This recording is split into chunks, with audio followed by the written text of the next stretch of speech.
management of SBSF. Good morning, everyone. I am honored and delighted to be back here after so many years.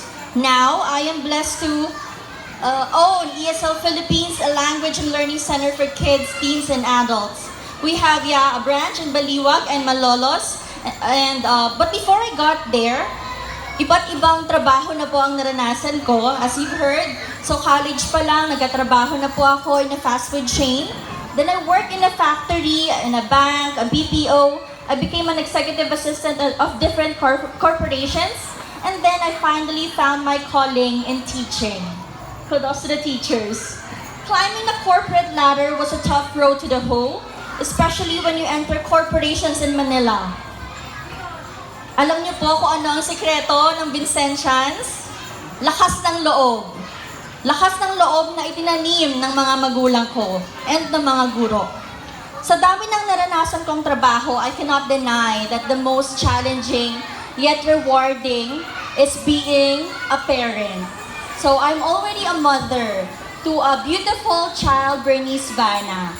That's why I'm also congratulating all the parents here. So this is not just your children's day. This is your victory as well.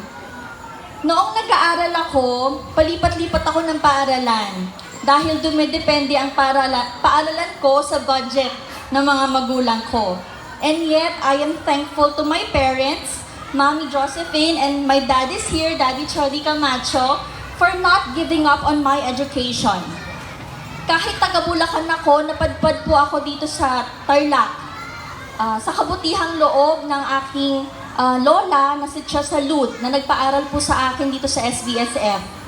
I'd like to take this opportunity na pasalamatan siya. Maraming salamat po, Takot and Lantin family sa pagpapaaral niyo po sa akin. And I am thankful na dito sa SBSF, nakilala ko ang mga magagaling na guro. And our directors, I'm so happy to still see you here. At ang mabubuting kaklase na hanggang ngayon ay kaibigan ko. Hindi po biro magpalipat-lipat ng paaralan, lalo na I consider myself as introvert. Alam niyo po yun, yung mahirap akong makipagkaibigan. Pero kahit saan akong paaralan mapadpad, lagi ko nalang baon yung words of encouragement ng mga magulang ko.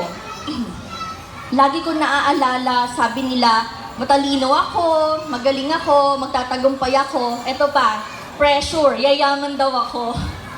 Okay? So nagtataka naman ako kasi, by the way, I'd like to commend our directress, Mrs. Fontanilla, for giving medals, alright, very generously to all our graduates. Because during our time, kung hindi ka po academic excellent, you won't have a medal. So by that time, nagtataka na po ako, wala naman akong medal, and yet bilib na bilib sa akin ng mga magulang ko. Tunay nga, napakahalaga ng mga salita na itinatanim ng mga magulang sa kanilang mga anak. Because these words help shape my identity, our children's identity. Kahit maraming pagsubok bilang estudyante, it seemed like no problem is too big anymore because I know my parents believe in me. My parents are confident that I will succeed. And ayoko naman silang mapahiya. Marahil na patunayan na natin, lalo tayo mga parents, na ang tunay na laban ng buhay ay hindi naman laban ng medalya, hindi po ba?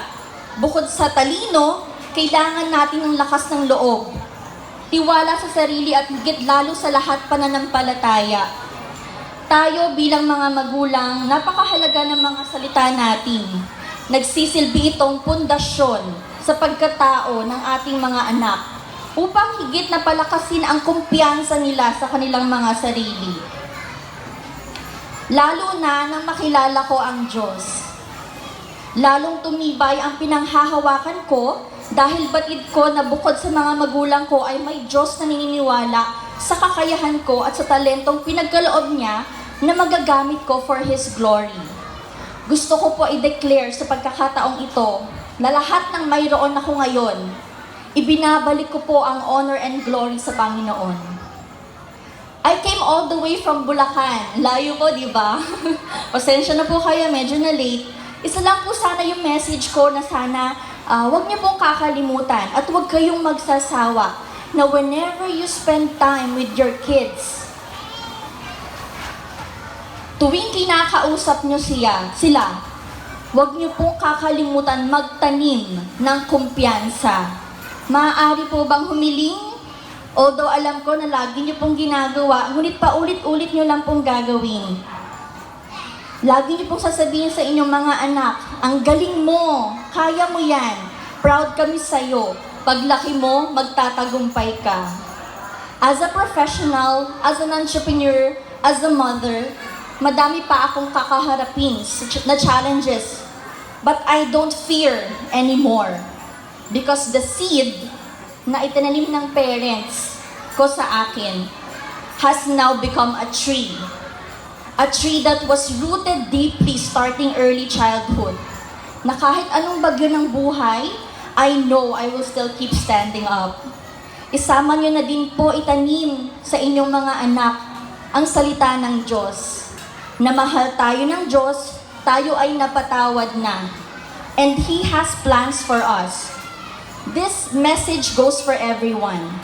Jeremiah chapter 29 verse 11 says, "For I know the plans I have for you, declares the Lord.